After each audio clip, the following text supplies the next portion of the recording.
ओम नमश्चंडिकायै। श्रीमद्देवी भागवत महापुराण अथ तृतीय स्कंधः अथैकादशोऽध्यायः। लोमश उवाच न वेदाध्ययनं किंचित् जानाति न जपं तथा ध्यानं न देवतानां च न चैवाराधनं तथा। लोमश बोले, हे जमदग्नि, वह उतथ्य वेदाध्ययन, जाप, ध्यान तथा देवताओं की आराधना आदि कुछ भी नहीं जानता था। वह ब्राह्मण आसन, प्राणायाम, प्रत्याहार, धारणा, ध्यान, समाधि कुछ जानता ही नहीं था। वह भूत शुद्धि तथा कारण के विषय में भी कुछ नहीं जानता था। कीलक, मंत्र, जप, गायत्री तक नहीं जानता था। उसे सम्यक रूप से शौच, स्नान विधि और आचमन तक का भी ज्ञान नहीं था। वह ब्राह्मण प्राणाग्निहोत्र, वैश्वदेव, आतिथ्य सत्कार, संध्या वंदन, समिधा तथा होम आदि विषयों में भी एकदम अनभिज्ञ था। प्रातःकाल उठकर वह किसी तरह सामान्य रूप से दंत धावन कर लेता था। तत्पश्चात शूद्र की भांति बिना मंत्र बोले ही गंगा में स्नान कर लिया करता था। दोपहर के समय वह अपनी इच्छा से वन्य फल लाकर उन्हें खा लिया करता था। उस मूर्ख को भक्ष्य तथा अभक्ष्य का भी ज्ञान नहीं था। वहां निवास करता हुआ वह ब्राह्मण सदैव सत्य भाषण करता था और झूठ कभी नहीं बोलता था। उसकी इस सत्यनिष्ठा से प्रभावित होकर लोगों ने इस ब्राह्मण का नाम सत्य तपा रख दिया।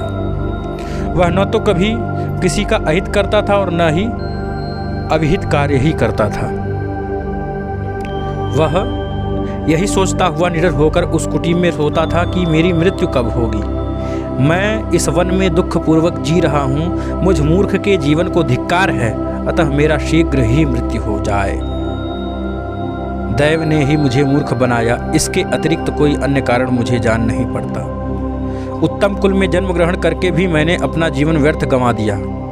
जैसे स्वरूप संपन्न वंध्या स्त्री, फल रहित वृक्ष तथा दूध न देने वाली गाय, ये सब निरर्थक होते हैं। उसी प्रकार मैं भी निष्फल कर दिया इस जीवन को। मैं दैव को दोष क्यों दूं? निश्चित रूप से मेरा कर्म ही ऐसा था। मैंने पुस्तक लिखकर उसे किसी महात्मा ब्राह्मण को दान नहीं दिया। मैंने पूर्व जन्म में उत्तम विद्या का भी दान नहीं किया, इसलिए प्रारब्धवश इस विद्या का भी दान मुझे कोई नहीं दिया। मैं अधम मूर्ख ब्राह्मण हुआ। मैंने किसी तीर्थ में तप नहीं किया, न साधुओं की सेवा की। धन दान से मैंने ब्राह्मणों की पूजा भी नहीं की। इसी कारण मेरी ऐसी दुर्गति हुई है, दुर्बुद्धि हुई है। बहुत से मुनिकुमार वेद शास्त्र पारंगत हो गए, किंतु मैं न जाने किस दुर्विपाक से महामूर्ख हो रह गया। मैं तप तो करना जानता ही नहीं हूँ। विद्याध्ययन, साधना, इसके बारे में सोचना ही व्यर्थ है, क्योंकि मेरा भाग्य ही अच्छा नहीं है। मैं भाग्य को ही सर्वोपरि मानता हूँ। निरर्थक पुरुष को धिक्कार है, क्योंकि परिश्रम से किया गया कर्म भी प्रारब्धवश सर्वथा विफल हो जाता है, अगर उसका भाग्य अच्छा न हो। ब्रह्मा, विष्णु, शिव, इंद्र आदि सभी देवता भी काल के वश में रहते हैं, इसलिए काल ही सर्वोपरि है। काल सर्वथा अजेय है। दिन रात इस प्रकार अनेक तर्क वितर्क करता हुआ वह द्विज गंगा के तट पर स्थित उस पावन आश्रम में रहता था। अब वह ब्राह्मण सर्वथा विरक्त हो गया। उस निर्जन वन में स्थित आश्रम में रहता हुआ वह शांत चित्त होकर समय बिताने लग गया। इस प्रकार निर्मल जल वाले उस वन में रहते हुए उस ब्राह्मण के 14 वर्ष बीत गए, पर उसने न कोई जप किया, न आराधना और न ही किसी मंत्र का उपासना किया, और न ही उसको जान सका, किसी मंत्र का ज्ञान प्राप्त कर पाया। केवल उसने वन में रहकर कालक्षेप ही किया। वहाँ के लोग केवल उसके इस प्रसिद्ध व्रत को जानते थे कि यह मुनि सदा सत्य बोलता है, अतः सब लोग उसका यह सुयश फैलाने लग गए। चारों ओर उनका सुयश फैल गया। सत्यव्रती और मिथ्याभाषी नहीं कि सत्यव्रती हैं, कभी मिथ्या नहीं बोलते। एक दिन आखेट करता हुआ एक महान मूर्ख निषाद हाथों में धनुष बाण लिए हुए उसी गहन वन में आ पहुंचा।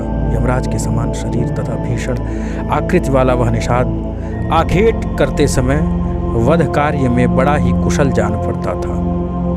तेनातिकृष्टेन शरेण विद्धः कोलः किरातेन धनुद्धरेण पलायमानो भयविह्वलश्च मुनेः समीपम विद्रुतो जगाम। उस धनुर्धारी किरात ने एक सुअर को लक्ष्य करके बड़े जोर से खींचा बाण चलाया।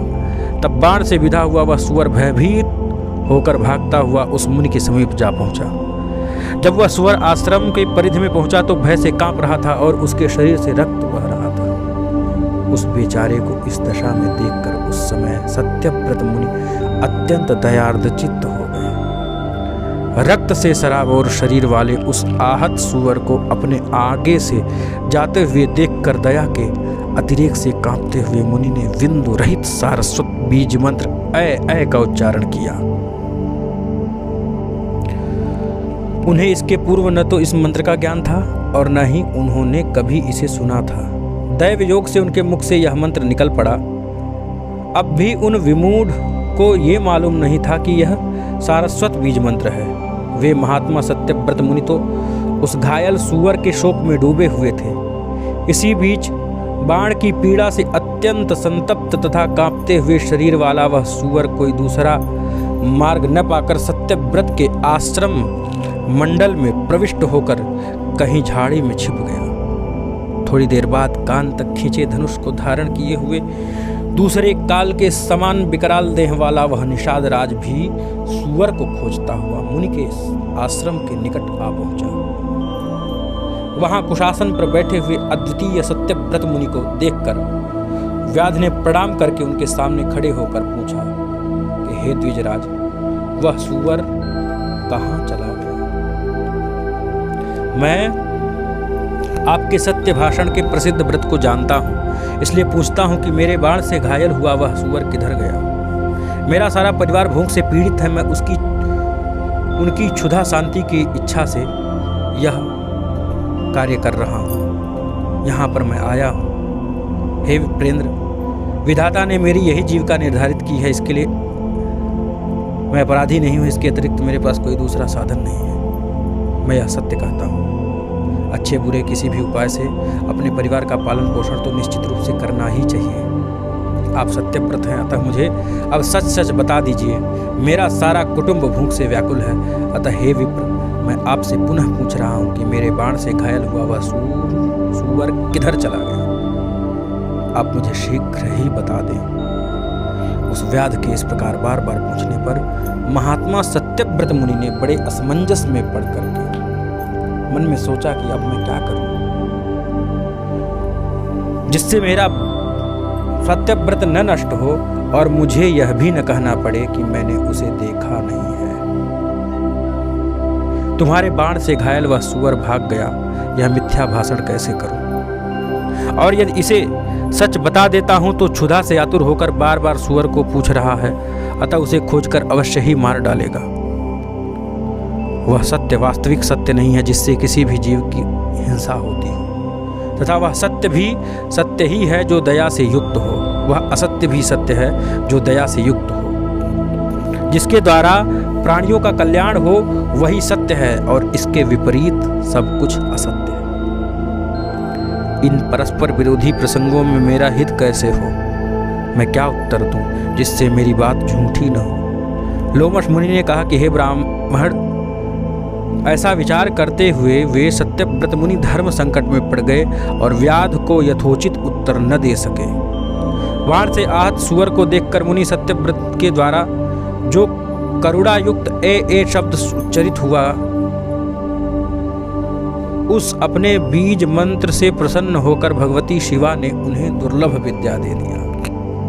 देवी के बीज मंत्र का उच्चारण करते ही मुनि सत्यव्रत के हृदय में समस्त विद्याएं प्रस्फुटित हो गईं और वे उसी प्रकार कवि हो गए जिस प्रकार पूर्व काल में महर्षि वाल्मीकि। तत्पश्चात सत्यकाम, धर्मात्मा और दयालु ब्राह्मण सत्यव्रत ने अपने सामने खड़े उस धनुर्धारी व्याध से एक श्लोक इस प्रकार कहा: या पश्यति न सा ब्रूते या वृते सा न पश्यति।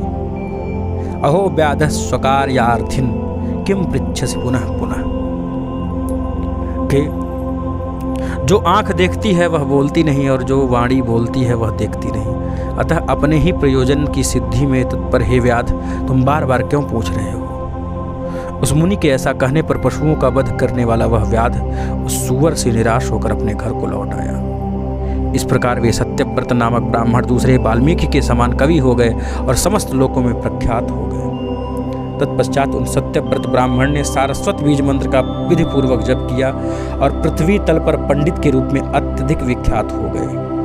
अब ब्राह्मण लोग प्रत्येक पर्व पर उनका यशोगान करने लगे और मुनिगण उनके विस्तृत आख्यान की निरंतर प्रशंसा करने लग गए। उनका महान यश सुनकर उनके परिवार के वे ही लोग जिन्होंने उन्हें पहले त्याग दिया था, उनके आश्रम में आकर विशेष आदर सम्मान के साथ उन्हें घर ले गए। अतः हे राजन, उन आदिशक्ति तथा जगत की कारण स्वरूपा परादेवी सदा भक्ति पूर्वक सेवा तथा उनका पूजन करना चाहिए। परादेवी का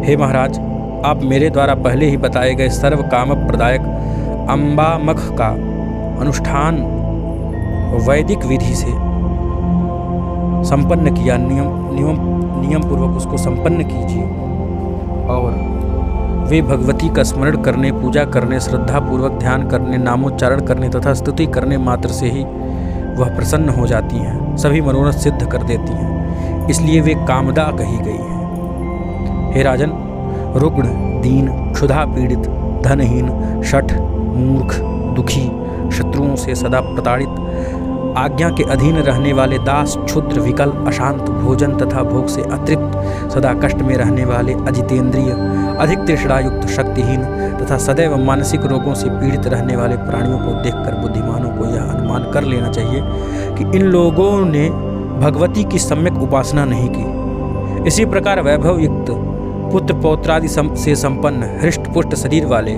भोगयुक्त, वेदवादी, राजलक्ष्मी से संपन्न, पराक्रमी, लोगों को अपने वश में रखने वाले, स्वजनों के साथ आनंद पूर्वक रहने वाले तथा समस्त उत्तम लक्षणों से युक्त लोगों को देखकर यह अनुमान कर लेना चाहिए कि इन लोगों ने भगवती की उपासना की है। इस प्रकार पंडित जनों को व्यतिरेक अन्वय के क्रम से यह जान लेना चाहिए कि उपर्युक्त दीन आदि लोगों ने सभी मनोरथ को पूर्ण करने वाली शिवा की पूजा नहीं की तथा उपर्युक्त विभव युक्त लोगों ने भगवती अम्बा की सदा सर्वदा विधि पूर्वक आराधना किया है, जिससे सभी लोग इस संसार में सुखी हैं। इसमें लेश मात्र भी संदेह नहीं है। व्यास जी बोले कि हे राजन, मैंने नैमिषारण्य तीर्थ में मुनियों के समाज में लोमश ऋषि के मुख से भगवती का यह अति उत्तम महात्म्य सुना। हे नृपेंद्र, हे पुरुष श्रेष्ठ, इस प्रकार सम्यक विचार करके परम भक्ति के साथ प्रेम पूर्वक भगवती की सदा अर्चना करनी चाहिए। यदि श्रीमद्देवी भागवते महापुराणे अष्टादशसहस्रयां संहितायां तृतीय स्कंधे सत्यव्रताख्यान नवम वर्णनम नाम एकादशोऽध्यायः। ओम